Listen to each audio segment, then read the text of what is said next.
One by one, potential jurors are being questioned in Brunswick, Georgia, over a case that's been in the headlines now for more than a year. But it may take weeks to seat the jury for the Ahmaud Arbery murder trial.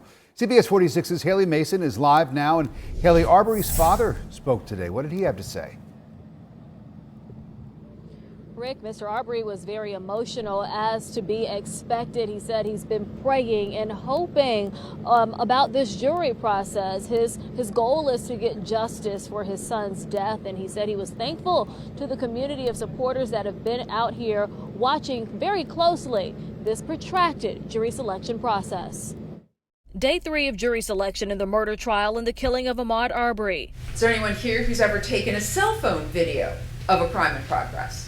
A third panel of 20 jurors sharing their thoughts and knowledge of the case and knowledge of possible witnesses. If you feel like maybe you have a negative feeling about Mr. Travis McMichael, then raise your hand and we can explore it later. Finding people without knowledge or opinions on the case will be unlikely. The question is, can they judge based solely on facts? What we're going to be doing first thing is, again, this general question. So both sides will have an opportunity in this room to ask you some questions.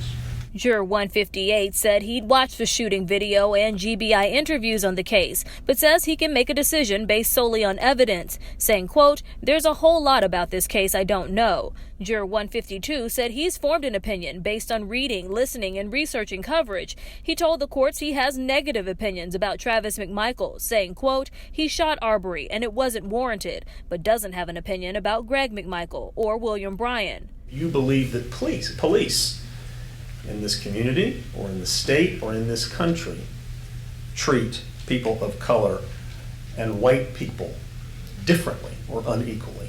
148, 150, 156, 164, 167, 176. Race has been an unavoidable subject, attorneys diving into it with each juror panel. Outside, Ahmaud Arbery's father, greeted by activists whose cries for justice grew louder today. He's the only immediate family member in court on day 3, saying this before going in.